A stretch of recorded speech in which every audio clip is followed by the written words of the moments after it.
The turkeys moved through the corn like a slow, dark river, and Samuel Hemlock, whose own fields were being eaten to the nub, could not understand why he was watching a fool get rich. They were ridiculous birds, all gobbling and strutting, their bald heads flushed a patriotic red, white, and blue in the unforgiving June sun. They moved with a purpose that felt like a personal insult, their sharp eyes scanning the base of each stalk. A bird would dip its head, a quick, decisive peck, and then another, pulling something gray and fat from the soil. The whole flock, a shuffling, murmuring army of 47, was doing the one thing Hemlock and every other farmer in the valley had failed to do for 2 solid weeks. They were killing the cutworms. He watched Alara Metformin, the woman who owned them, standing at the edge of the field. She wasn't directing them. She just stood, hands clasped behind her back, watching with a stillness that grated on his raw nerves. She looked like a general observing a victory she had known was inevitable all along. And the whole town, the same town that had howled with laughter at her foolishness, was now lining up to beg for her help. It was an inversion of the natural order of things. Samuel Hemlock was the one with the biggest barn, the most acreage, the straightest furrows. Alara Metformin had a patch of scorned land and a flock of half-dead poultry. Yet here he was, his fortune being devoured inch by inch, and there she was, holding the only cure in the world. And she had gotten it for pennies, laughed out of the auction house. 3 months earlier, the laughter had been the loudest sound in the room. The auctioneer, a man named Silas who could sell a 3-legged horse as a promising steed, was struggling. "All right, folks, what am I bid for this fine flock of broad-breasted bronze turkeys?" he'd bellowed, sweat beading on his brow. A wave of snickers rolled through the assembled farmers.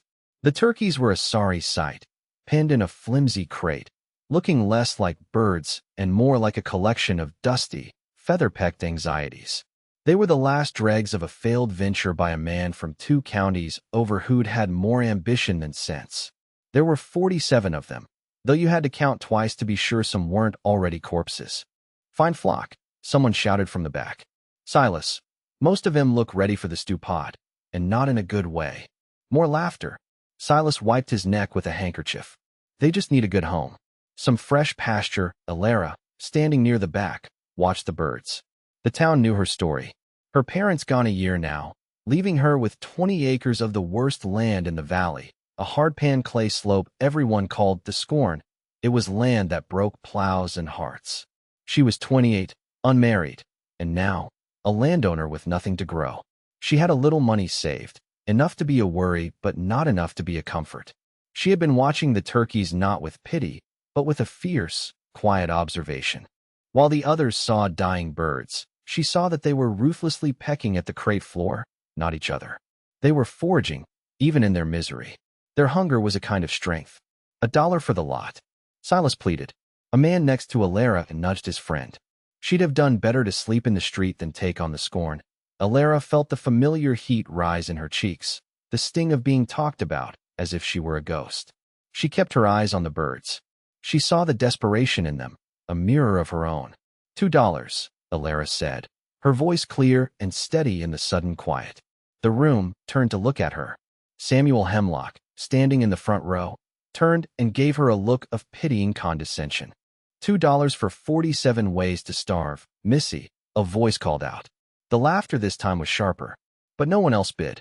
Sold, Silas cried, banging his gavel with the relief of a man unburdening himself of a curse. To Miss Metformin, for $2. The weight of their judgment felt heavier than the 20 acres of bad land. But as she walked to pay Silas, a different feeling took root beneath the shame. The cold, hard thrill of a gamble nobody else had the nerve to take. She had just bought the one thing nobody else wanted. The journey home was a public spectacle. The borrowed wagon, rattling under the weight of the crate, became a slow-moving parade of foolishness. People paused their work to watch her pass, shaking their heads. Children pointed.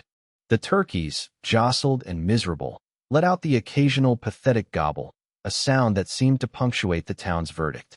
By the time she reached the turnoff to her property, her jaw was set so tight it ached. The Scorn looked just as they'd named it. A pale, cracked slope baking in the late winter sun, dotted with withered weeds and stones. Her small cabin, built by her father's hands, seemed to shrink against the vast emptiness. It was a place defined by what it lacked: good soil, abundant water, a future. As she wrestled the heavy crate off the wagon, a figure approached from the neighboring property. It was Mrs. Gable, a woman whose age was as uncertain as the origins of her thick German accent. She had lived on the adjacent plot for 50 years, coaxing a lush, chaotic garden from the same unforgiving clay. The town mostly left her alone, considering her as strange as her terraced beds and odd-smelling compost heaps. Mrs. Gable stopped at the fence line, her eyes, bright as a bird's, fixed on the crate. She wore a man's boots and an apron patched a dozen times over. "So," she said, her voice raspy like dry leaves, "you have bought yourself some trouble." Alara braced for the same pity she'd received all day. "The price was right," she said, her tone defensive. Mrs. Gable squinted at the birds. One of them, a particularly wretched specimen with a drooping wing, stared back with a dull eye. "The price is never the cost," the old woman said, a statement that hung in the air like smoke. "What do you see when you look at them?" Alara hesitated. "I see hungry birds." Mrs. Gable gave a slow, deliberate nod. "Good. Hunger is a good engine. Better than pride." She pointed a soil-stained finger at Alara's land. "And that is hungry land. Very hungry. It has been scraped and starved for a long time." She looked back at Alara, her gaze sharp and appraising. "The land tells you what it needs, if you are quiet enough to listen. People, they only tell you what they think you should be." With that, she turned and walked back toward her vibrant garden, leaving Alara alone with the silent land, the murmuring crate of sick birds, and an aphorism that felt more like a riddle. Alara spent the rest of the day building a makeshift pen. She used reclaimed lumber and old wire, her hands quickly growing raw. When it was done, she opened the crate. The turkeys stumbled out, dazed and unsure. They drank for a long time from the trough she filled, their scrawny necks pumping. Then, as she'd seen at the auction, they immediately began to pace the enclosure, their heads down, pecking at the barren ground, tasting the hard clay, the roots of dead weeds, the very idea of sustenance. She didn't have money for grain. Not for 47 of them. The arithmetic of survival was brutal. The $2 had been a defiance. Now came the consequence. She had bet everything on the idea that their hunger could be an asset, not just a liability. That night, she sat on her porch steps, the cool air settling around her. In the dark, she could hear the flock rustling, a soft, living sound against the immense silence of her lonely plot. She counted them again. 47. It was her number now. The number of her folly or her future. And as she listened to the land she couldn't yet understand, she held on to Mrs. Gable's words like a talisman. The land tells you what it needs. She had no idea what that meant, but she resolved to listen. The first week was a grim education in husbandry. 2 of the weakest birds died, proving the town's mockery at least partially correct. Alara buried them without ceremony, her resolve hardening into a flinty shell against despair. She refused to name the loss. The number was 45 now. She adjusted the arithmetic. She spent her days hauling water from the creek at the bottom of the property, a back-breaking task that left her shoulders screaming. The turkeys drank gallons. For food, she did the only thing she could. She took a scythe to the patches of thistle and burdock growing wild along the fence lines and tossed the tough greens into the pen. The birds, ravenous, tore them to shreds. It wasn't enough. They were still thin, their feathers dull. She began to spend hours just watching them. She learned their quiet economy. She saw how the bigger toms established a pecking order that was less about violence and more about a rigid, almost dignified spacing. She saw how they communicated with a complex language of soft clucks, sharp yelps, and the astonishing, chest-thrumming gobble that seemed to shake the very air. She learned that they hated being confined. Their instinct was to move, to range, to seek. After 10 days, she made a decision. It felt as risky as buying them in the first place. She opened the gate to the pen and let them out onto the nearest section of the scorn. At first, they were hesitant, clustering near the gate. Then one brave tom, a bird with a proud, erect snood, ventured out. The others followed, fanning out across the hardpan clay. A quiet descended upon them. And then, the work began. Their heads went down, and they started to peck. They weren't just eating the sparse, dry weeds. They were scratching, digging with their strong, 3-toed feet. They overturned small stones, pecked at unseen things in the soil. They were tilling, aerating. They were not just eating from the land. They were interacting with it. Day after day, she moved them. She created a simple, movable roost from saplings so they could have a new patch of ground every morning. The flock became her living plow. Their droppings, rich and dark, began to pepper the pale clay. She was turning weeds and bugs into fertilizer.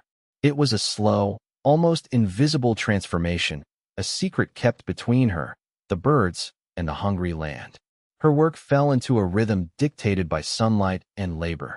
Rise before light, haul the water, move the roost, and then watch. The rest of her day was spent on her own survival, tending a small vegetable garden near the cabin, mending clothes, calculating and recalculating the few dollars she had left. One afternoon, Mrs. Gable appeared at the fence again, a basket on her arm. She watched the turkeys foraging for a long time without speaking. Alara, expecting a critique, stood silently beside her. "They are good workers," Mrs. Gable finally said. She held out the basket. Inside were 6 perfect, lumpy potatoes and a heel of dark bread. "For the farmer," she said. It was the first time anyone had called her that. The word landed in Alara's heart with a surprising weight. "I don't have grain for them," Alara admitted, the confession feeling like a weakness. "Good," Mrs. Gable said simply. "Grain makes them lazy. You are not teaching them to be farm animals. You are letting them be what they are. The land needs that." She pointed to a spot where the birds had been scratching. "Next spring, you will plant your peas there. They have prepared the bed for you." It was a piece of knowledge given as a gift, a confirmation that what she was doing, this mad experiment, had a logic she was only just beginning to grasp. The town might see a woman and her flock of pathetic birds wandering a barren field. But Alara was starting to see the first lines of a different story being written on the land. By the end of April, a boy started showing up. His name was Pip, a scrawny 10-year-old with ears that stuck out and a perpetually curious expression. He was the miller's youngest, a boy who seemed to exist in the quiet margins of the town's bustling life. He never said much at first. He'd just sit on a large rock at the edge of Alara's property, watching the turkeys. He'd stay for hours, as still and patient as Alara herself. The turkeys, in turn, seemed to accept his presence.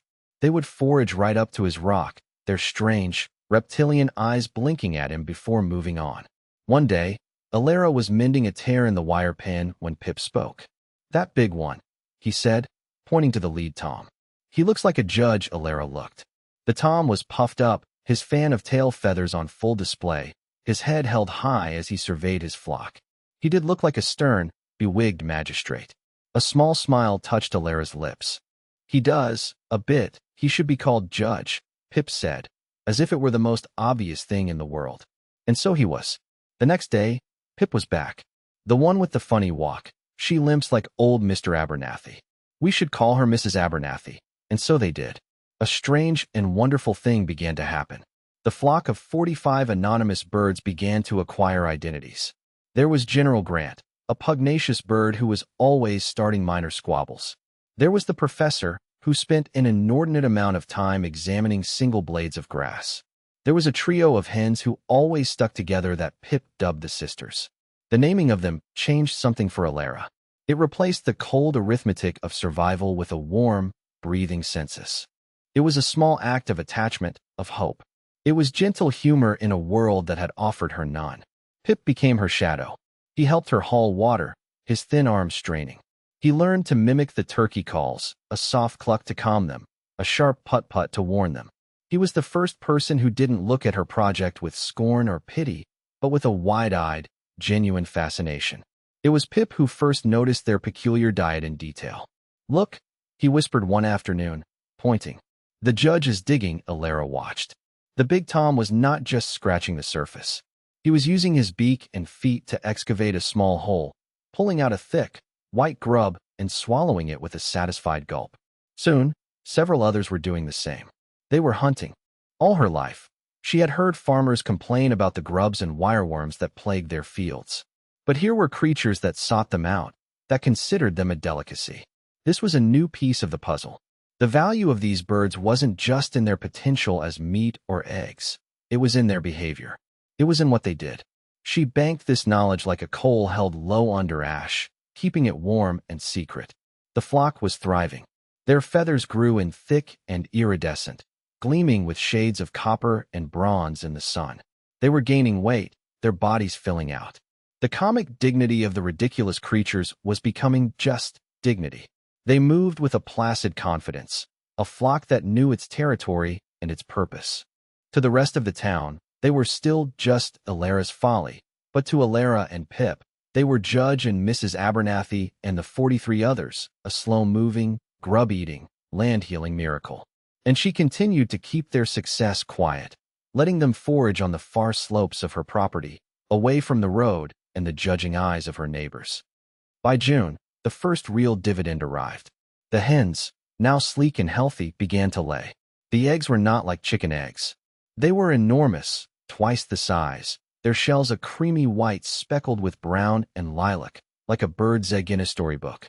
The first one she found felt like a jewel in her palm. Soon, she was collecting a dozen a day. They were too big for her to eat alone, a surplus she couldn't afford to waste. It was time to see if their value existed beyond the borders of her own farm.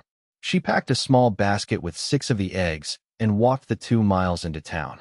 The mercantile was the hub of local commerce and gossip, run by a perpetually harried man named Mr. Henderson. He looked up as she entered, his eyes flicking from her plain dress to the basket in her hand. "Alara," he said, his tone neutral but wary. "What can I do for you?"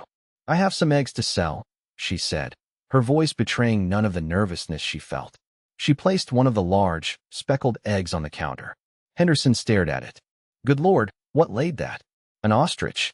"A turkey," she said simply. He picked it up, weighing it in his hand.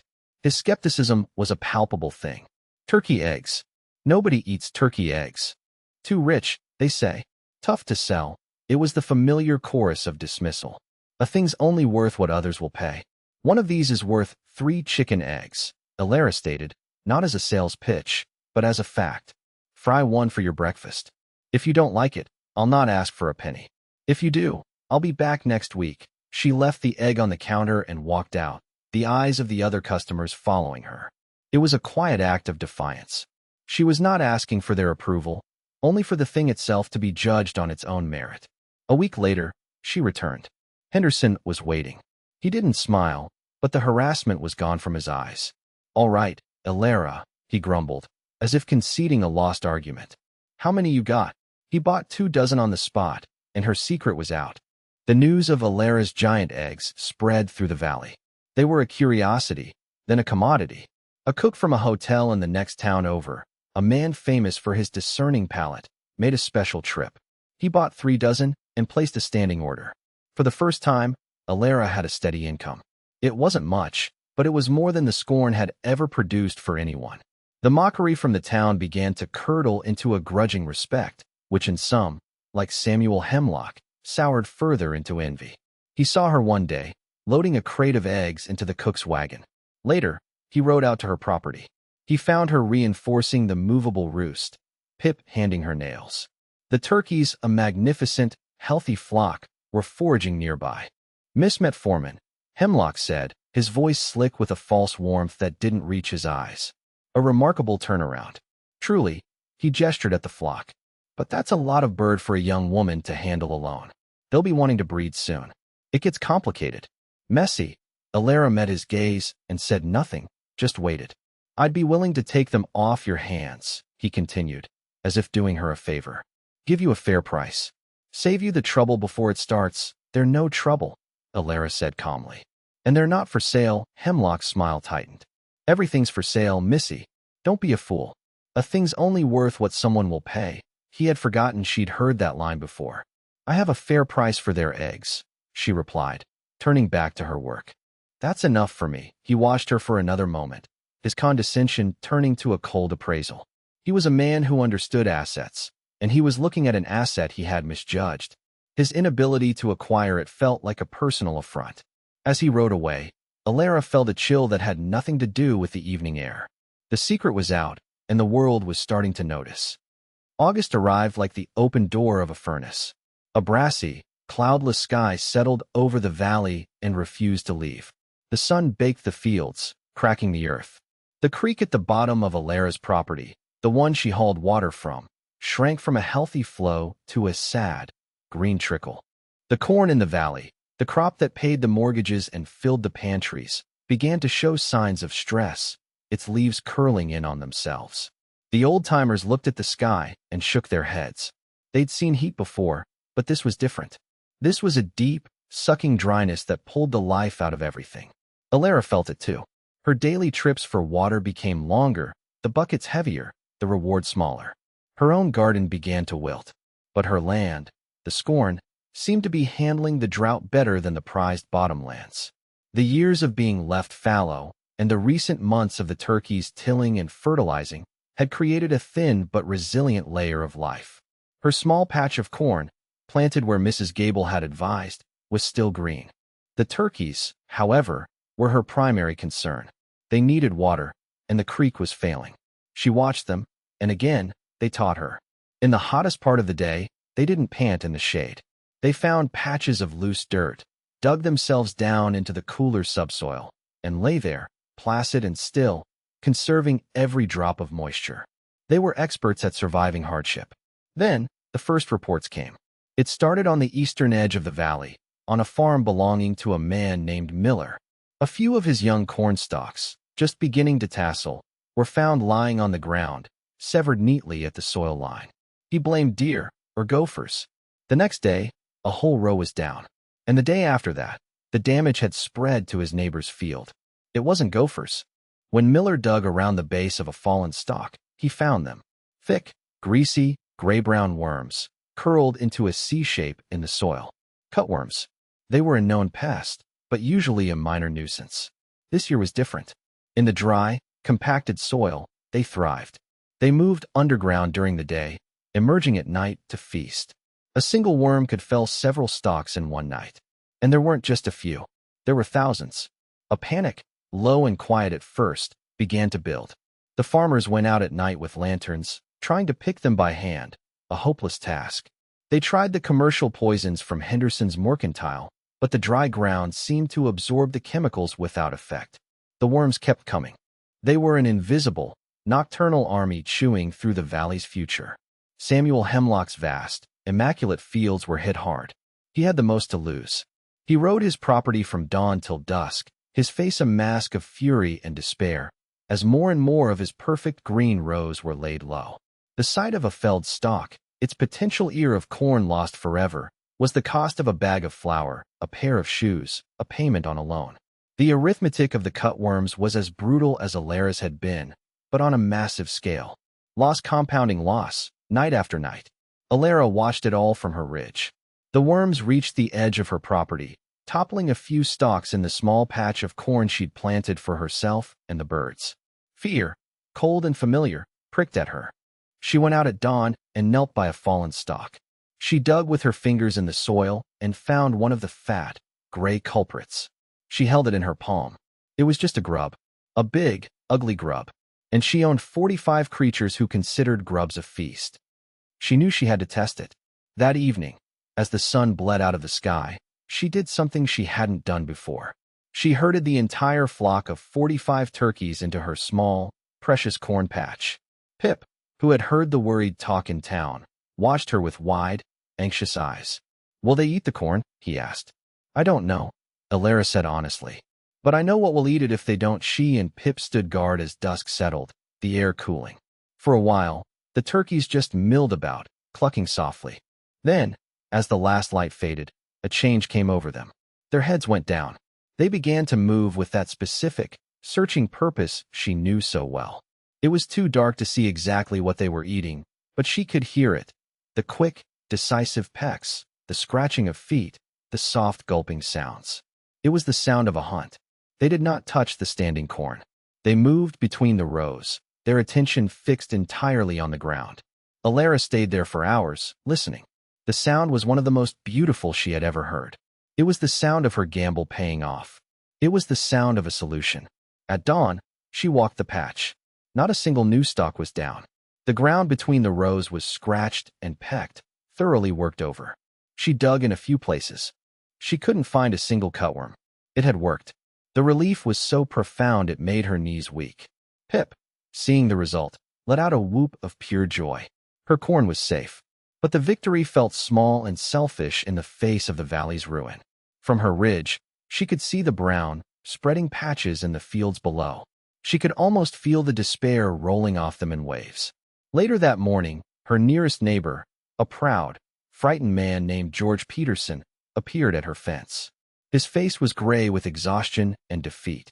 He had spent the night with a lantern, and his hands were stained from crushing the worms.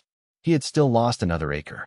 He stood there for a long time, looking at her healthy corn, then at the flock of turkeys now contentedly preening in the sun. He was a man who had laughed at her at the auction. He had called her land the scorn like everyone else. Now, his pride was at war with his desperation. "Alara," he finally managed, his voice hoarse. He didn't look her in the eye. "I see your corn is standing, the turkeys," she said. It was all the explanation needed. He swallowed hard. She could name a price in cash that would make her rich and him bankrupt. She had all the power. The arithmetic of greed was simple, but the arithmetic of community was more complex. "What are you asking?" he finally mumbled, staring at the dirt. Alara looked at her flock, then at his ruined fields. She named her price, and it stunned him into silence. "A tenth," she said. "A tenth of what's left standing after my flock is done. Not a penny of cash." He looked up, his eyes wide with disbelief. "It was more than fair. It was generous. You move them, you water them," she added. "My boy Pip will come to keep account of the rows and watch over them. They are my flock, after all." He just nodded, unable to speak. That afternoon, Pip, puffed up with a sense of immense purpose, helped George Peterson herd the 45 turkeys down the slope and into his dying fields. The town's salvation had begun, and it looked like a parade of ridiculous birds. The news spread through the valley faster than the cutworms had. George Peterson's fields, which had been on the verge of total loss, were stabilized in 2 days. The turkeys, moving with that relentless, methodical hunger, swept through the corn rows, devouring every worm they could find. They were an army of feathered pest control, working for a share of the crop they were saving. Soon, a procession of farmers made the pilgrimage up the rocky path to Alara's cabin. They were the same men who had mocked her, who had whispered about her folly. Now they stood before her, hats in their hands, their faces etched with a desperate hope. They all asked the same question: "What's your price?"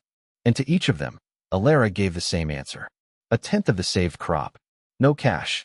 Her terms were the talk of the town. She could have named any price. She could have demanded their deeds, their savings, their futures. Hunger changes a town, but the generosity of one person can change it back. Her quiet firmness disarmed them. They had come expecting to be fleeced by the fool they'd scorned. Instead, they were being offered a lifeline by a woman of unshakable principle. Pip became an essential part of the operation. He was the keeper of the flock, the counter of rows, the solemn little overseer who ensured the birds were treated well. He carried a small ledger, marking down each farm, the acreage covered, the terms agreed upon. The boy who had been invisible in town was now a figure of importance, his presence a symbol of Alara's authority. The turkeys became heroes. The sight of them, once a joke, was now a cause for celebration. As they moved from one farm to the next, families would come out to watch, bringing them buckets of precious water, their gratitude palpable. The comic dignity of the birds had become a kind of sacred duty. The last to come was Samuel Hemlock. His ruin was the most spectacular. The man with the most land had the most to lose, and he was losing it.